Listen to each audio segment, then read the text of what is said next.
بسم اللہ الرحمن الرحیم۔ السلام علیکم ورحمۃ اللہ وبرکاتہ۔ اللہ فرماتا ہے کہ روزہ افطار کرنے سے پہلے یہ دعا پڑھو، جسم بیماریوں سے پاک کر دوں گا۔ یہ دعا جسم سے بیماریاں بھگا دیتی ہے۔ ناظرین، یہ وہ تسبیح ہے کہ اگر کوئی بندہ روزہ افطار کرنے سے پہلے پورے دل کے ساتھ اس تسبیح کو پڑھ لے تو انشاءاللہ اس کے جسم سے چھوٹی بڑی جو بھی بیماریاں ہوں گی اللہ کے حکم سے وہ نکل جائیں گی، یعنی بھاگ جائیں گی۔ جسم بیماریوں سے پاک ہو جائے گا، ایسے جیسے کبھی کوئی بیماری تھی ہی نہیں۔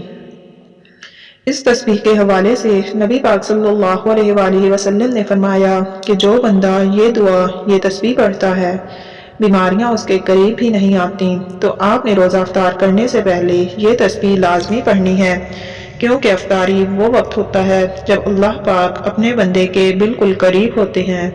تو پورے دل سے اور عاجزی کے ساتھ آپ نے یہ کلمات پڑھنے ہیں۔ بیماری کے حوالے سے رسول اللہ صلی اللہ علیہ وآلہ وسلم نے فرمایا، اللہ تعالیٰ ارشاد فرماتا ہے، میری عزت اور جلال کی قسم، میں کبھی کسی شخص کو جس کی میں مغفرت کرنا چاہتا ہوں اسے دنیا سے نہیں نکالتا یہاں تک کہ بدنی بیماریوں اور رزق کی تنگی میں مبتلا کر کے اس کی گردن پر موجود گناہوں سے اس بندے کو پاک اور صاف نہ کر دوں۔ رسول اللہ صلی اللہ علیہ وآلہ وسلم ام سائب رضی اللہ تعالیٰ عنہ کے پاس تشریف لے گئے اور فرمایا، کیا بات ہے کہ تم لمبی لمبی سانس لے رہے ہو؟ انہوں نے کہا، بخار ہے، اللہ اسے نامبارک بنائے۔ رسول اللہ صلی اللہ علیہ وآلہ وسلم نے فرمایا، بخار کو برا بھلا نہ کہو، کیونکہ بخار انسان کے گناہوں کو اس طرح دور کر دیتا ہے جس طرح بھٹی لوہے کی گندگی کو دور کر دیتی ہے۔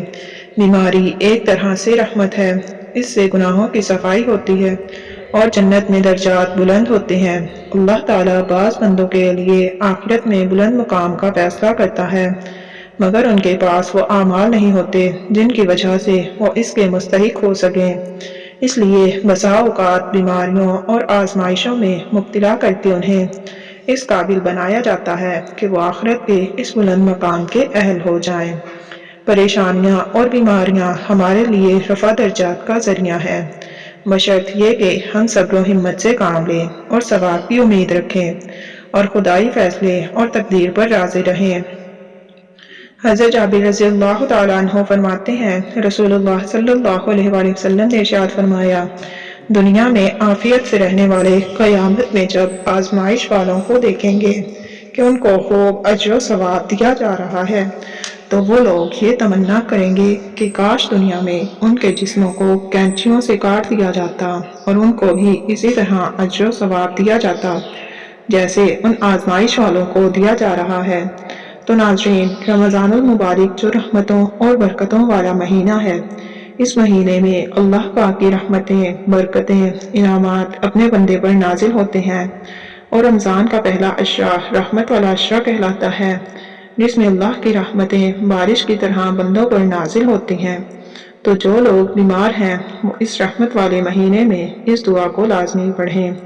جب بھی روزہ افطار کرنے لگے، افطاری کرنے سے پہلے آپ نے یہ دعا پڑھنی ہے۔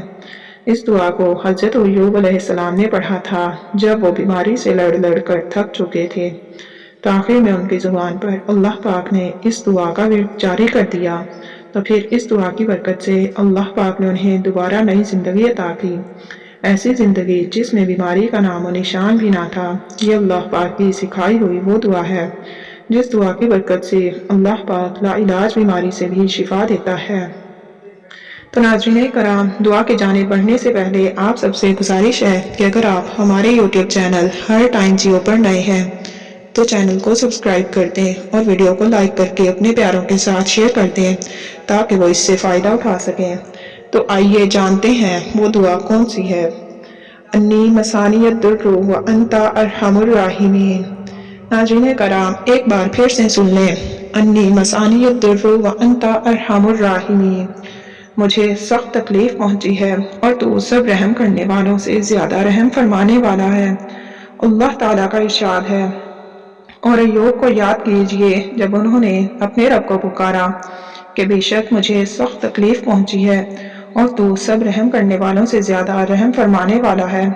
سو ہم نے ان کی دعا قبول کی، بس ان کو جو تکلیف تھی اس کو ہم نے دور کر دیا، اور ہم نے ان کو اپنی رحمت سے پہلے دگنے اہل و عیال عطا فرمائے، اور یہ عبادت کرنے والوں کے لیے نصیحت ہے۔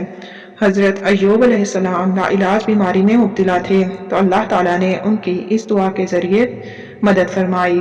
اللہ حافظ۔